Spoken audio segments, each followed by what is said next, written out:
Hebreus capítulo de número 1, verso de número 1 diz assim: havendo Deus antigamente falado muitas vezes e de muitas maneiras aos pais pelos profetas, a nós falou-nos nestes últimos dias pelo Filho, a quem constituiu herdeiro de tudo, por quem fez também o mundo.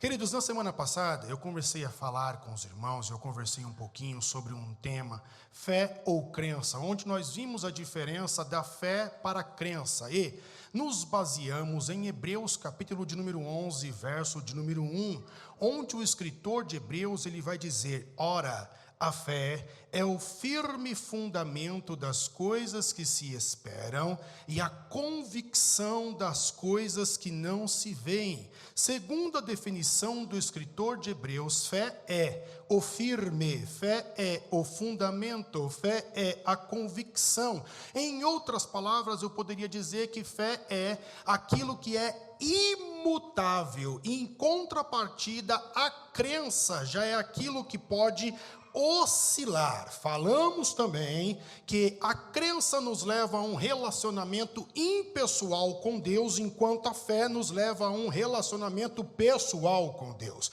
A diferença então de fé e crença é que fé é o firme, a convicção, aquilo que não muda. Já a crença pode mudar, tanto que quando vamos no hebraico antigo, então a palavra crença, ela vem da raiz crer, que significa literalmente aquilo que é duradouro, mas aquilo que é duradouro, o próprio nome diz, significa que está durando por um determinado período de tempo, mas possa ser que depois daquele tempo não dure mais, acabe, mude. Isso é crença. Crença também, pautado aí no verbo crer, significa um prego pregado em alguma coisa, mas todo prego pregado, todo prego fincado em alguma coisa, ele pode sair. Por isso que o escritor de Hebreus vem e diz acerca da fé: a fé não é assim, a fé ela não foi pregada e agora é tirada.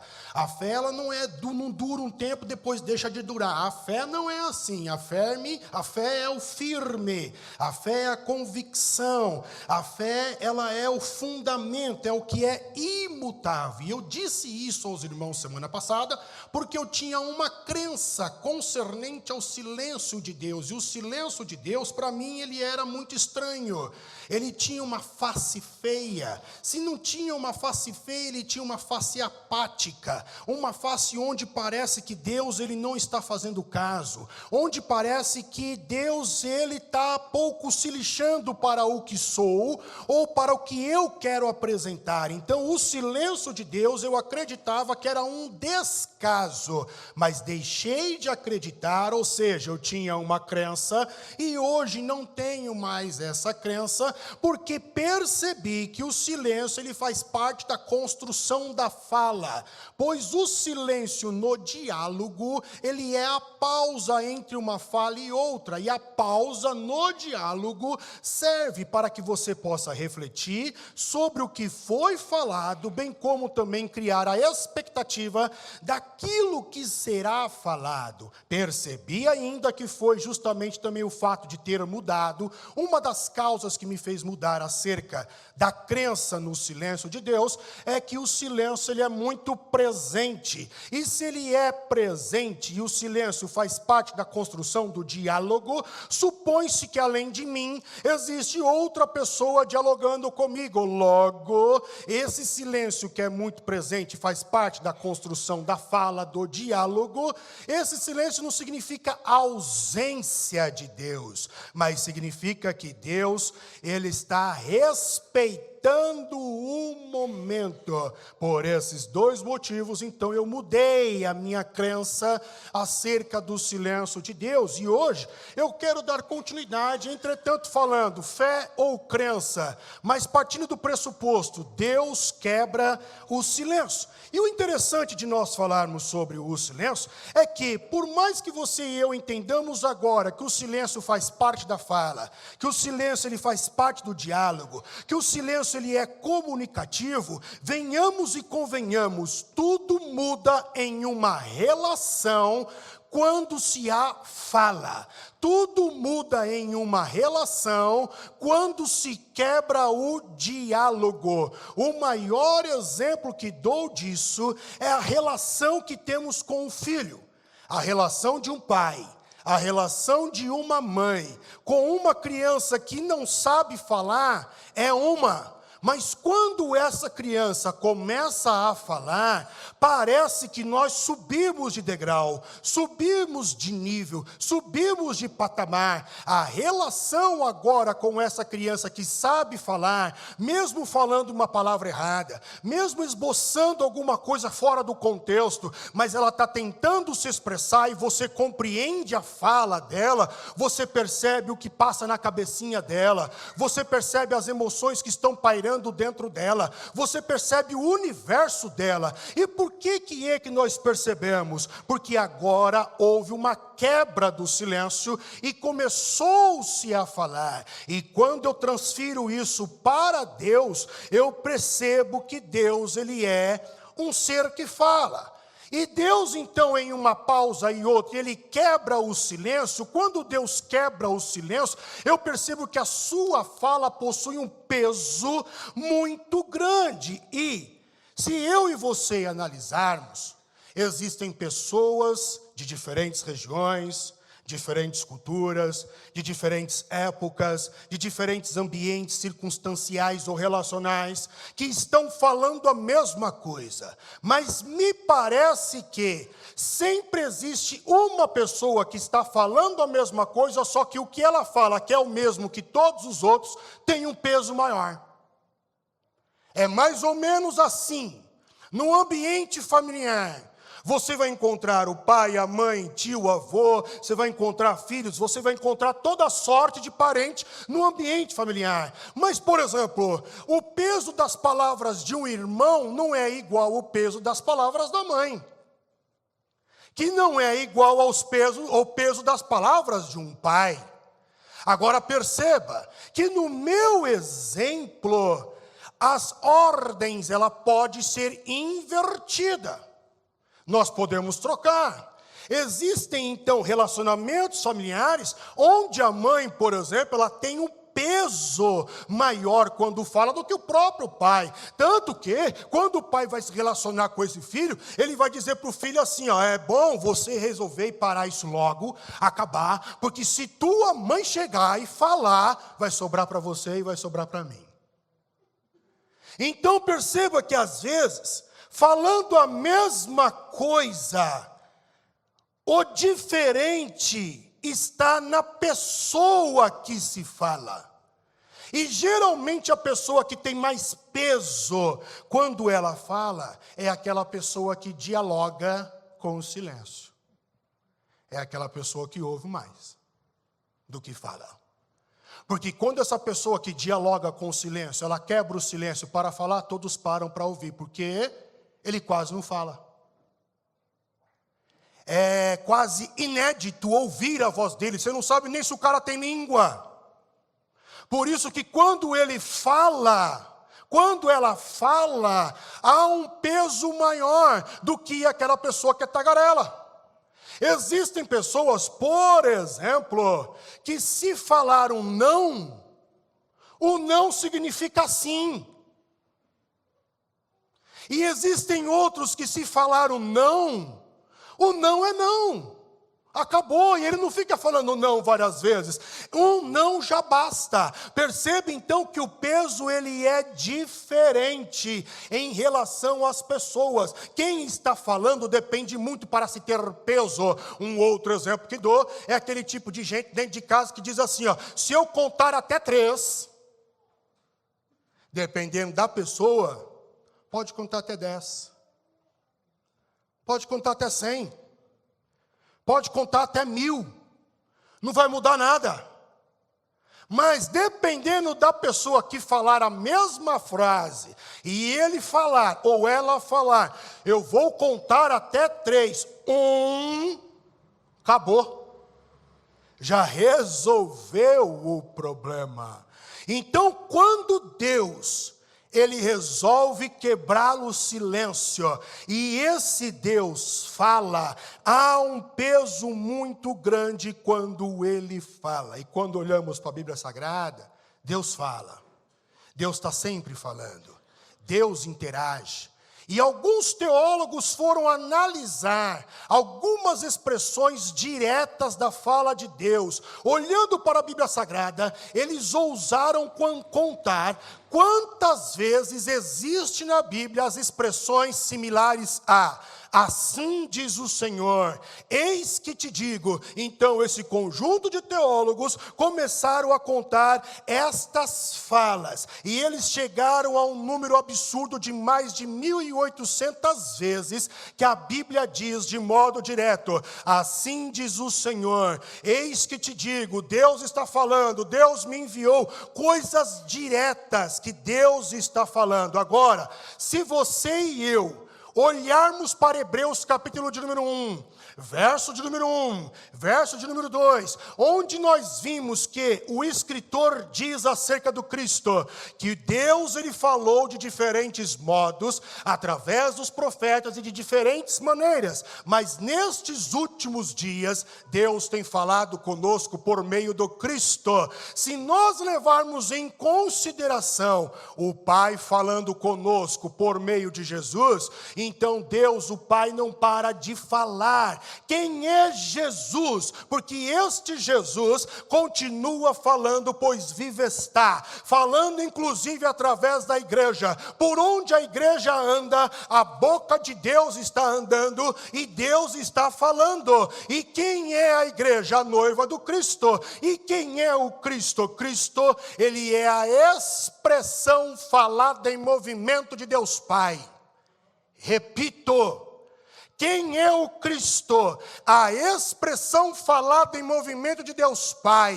E por que eu digo isso? Simplesmente porque João, o apóstolo, ele escreve no seu evangelho, no capítulo de número 1, e no verso de número 1, ele escreve assim: no princípio era o verbo, e o verbo estava com Deus, e o verbo era Deus. Algumas versões dizem, no princípio era a palavra, e a palavra estava com Deus, e a palavra era Deus. Então perceba, Jesus é a palavra de Deus. Quem é Jesus? É a expressão falada em movimento de Deus na terra. Ativo, falando por meu intermédio, falando por teu intermédio. Só que existe uma crença, e eu acreditava assim. Eu acreditava que Deus falava só com alguns. E esses alguns, você e eu temos a mania, ou a pseudo-crença, ou uma crença equivocada, de chamar esses alguns de escolhidos. Parece que eles são diferentes, ou parece que eles são melhores do que nós.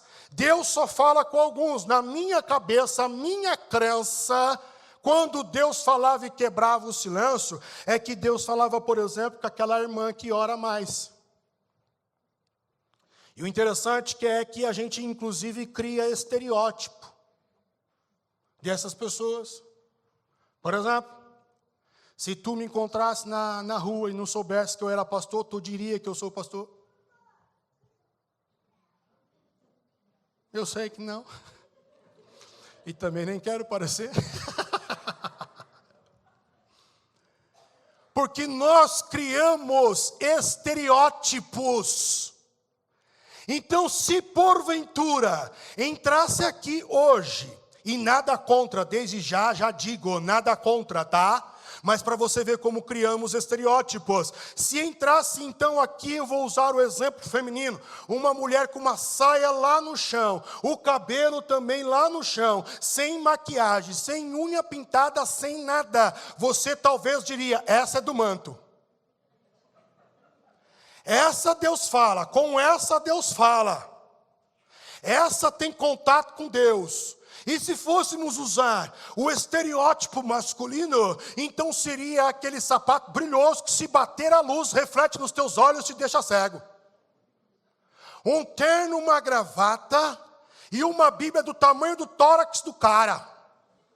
E então você vai olhar para esse estereótipo e você vai dizer, é pastor, é ungido, é escolhido, ora muito, Deus fala com esse. Assim eu acreditava. Acreditava que Deus falava só com um pastor. Eu acho que o título de pastor dava condição de Deus falar com aquela pessoa de um jeito que ele não falava com mais ninguém. Eu acreditava que Deus falava somente com quem cantava e sabia o hino de cor. Então, na época que eu era da Assembleia, o hino da harpa. Então, qualquer hino que se falava, aquela pessoa que sabia de cor aquele hino, antes mesmo de abrir a harpa, antes mesmo de abrir o cantor cristão, já começava a cantar porque sabia de cor. O hino é com esse que Deus fala. Achava que Deus falava, por exemplo, e esta era a minha crença, com aqueles pregadores que vão dizer para você o livro, o capítulo, o versículo, o lado superior ou inferior, onde está escrito, a palavra ela no hebraico, no aramaico, no grego, e ele cita tudo para você. É com esse que Deus fala. É assim que eu acreditava. Pairava em mim quando Deus quebrava o silêncio, que é esse tipo de estereótipo que Deus então fala. E por que eu achava isso? Porque Deus é comunicativo, só que Deus tinha seleção. Deus tinha um grupo de pessoas que Ele falava, que Ele se revelava. Mas quando eu olho para a Bíblia Sagrada, eu percebo que esse Deus comunicativo, quando Ele quebra o silêncio, Ele resolve falar e a sua palavra tem peso. Essa palavra que tem peso, ela é dividida entre direta e indireta. Então Deus começa a falar, por exemplo, Deus fala com Adão antes do pecado. Deus fala com o primeiro casal antes do pecado. Deus fala com este casal no meio do pecado. Deus fala com este casal no pós-pecado. Deus fala com Caim, que foi citado aqui. O pastor Tarcísio citou Caim, citou Abel. E sabe o que eu acho interessante na história de Caim e Abel? Que a primeira pessoa que Deus fala na Bíblia Sagrada depois do pecado de Adão e Eva é Caim. E quem é Caim senão um homicida? Agora presta atenção na narrativa. Abel levou o sacrifício, Caim levou o sacrifício de Abel foi aceito, o de Caim foi negado, mas Deus não fala com Abel, Deus fala com Caim. É o próprio Deus falando tete a tete, face a face com Caim, e o Caim não se arrepende, mas Deus não fala com Abel, mas fala com Caim. Eu gosto de olhar para a Bíblia Sagrada, porque a Bíblia Sagrada agora quebra a minha pseudo-crença, e ela demonstra que ele fala com Noé, demonstra que fala com Abraão, e fala também com Agar, a egípcia, e essa egípcia, ela é vítima de uma trama. Sara, mulher de Abraão, não pode ter filho, toma aqui a minha empregada, faz um filho com ela e o filho dela será nosso, barriga de aluguel. É isso que nós chamamos hoje, barriga de aluguel. Ela é vítima de uma trama. Aí depois que ela deu o filho, que ela está grávida, agora a esposa fica enciumada. Ela chega no marido e fala, manda embora, manda embora, manda embora. E o marido fica descabelado, porque ele não sabe que a mulher quer uma coisa, depois quer outra. E ele manda embora. E quando Deus fala com Agar, mas ainda não tinha falado com Sara, que era a mulher de Abraão. Ela foi expulsa e Deus falou com Agar. Perceba com quem Deus fala. A expressão da máxima de Deus falar de um modo direto, o maior exemplo é Moisés. Mas tem os exemplos indiretos. Por exemplo, em Gênesis capítulo 20, do verso de número 2 ao verso de número 5, nós temos um rei pagão. E quando eu falo pagão é porque ele não é judeu, é porque ele nem acreditava no Deus de Abraão, ele não acreditava nesse Deus, ele acreditava em outros deuses, um rei pagão. E quem é que Deus fala com ele? Deus fala com Abimeleque, um rei pagão. Deus fala com José através de sonhos, Deus fala com copeiro, e Deus fala com padeiro de Faraó através dos sonhos. Deus fala com o próprio Faraó, que se achava Deus na terra, através de sonhos. Deus fala com Davi, um homem sanguinário, puxava espada para todo mundo, general do exército, sangue nas mãos. O próprio Deus fala, você não vai construir igreja nenhuma. Você não vai construir porque você tem sangue na mão, você tem muito sangue na mão. Homem sanguinário, que adulterou. Deus fala com Davi, Deus fala com o rei Nabucodonosor, o que invadiu Judá, o que levou o povo cativo. E Deus chama Nabucodonosor de escolhido.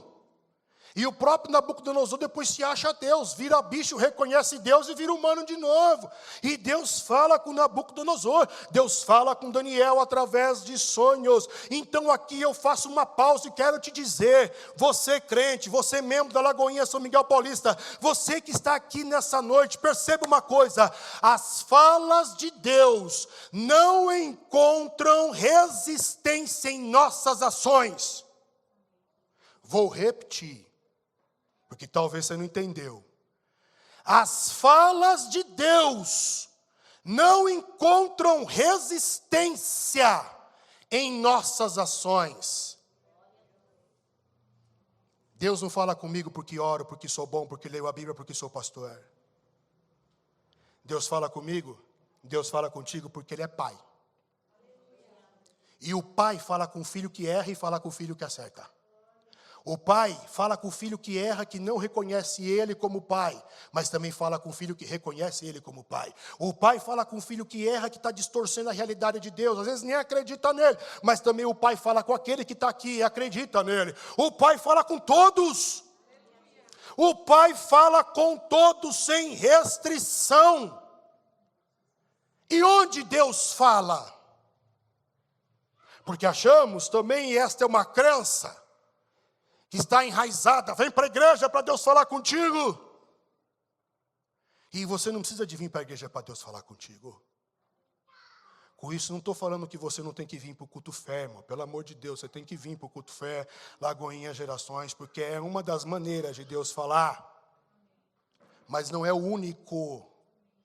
A Bíblia demonstra que Deus fala no monte, Deus fala no rio, Deus fala através de uma árvore, de uma sarça pegando fogo. Deus fala no barco, Deus fala com a natureza, Deus fala através de profeta, Deus fala através da letra escrita, da palavra, Deus fala através de salmos, Deus fala através do dom da revelação, do dom da profecia, Deus fala na comunhão, Deus fala no sorriso, Deus fala no aperto de mão, Deus fala num abraço, Deus fala num louvor, Deus fala num podcast, Deus fala através do YouTube, Deus fala, você e eu temos que estar sensíveis a ouvir melhor. Você e eu temos que estar sensíveis para perceber quando Deus fala.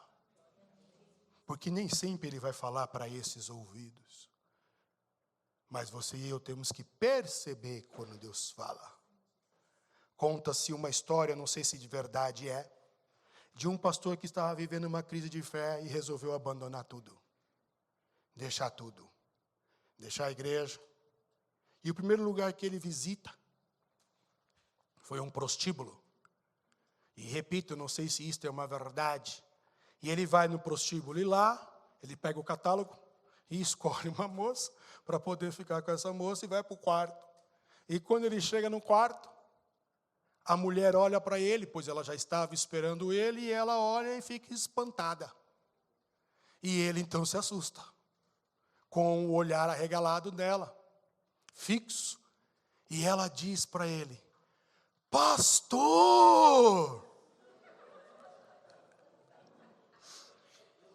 E quando ela diz isso, ele talvez, possivelmente pensou, a casa caiu, já era.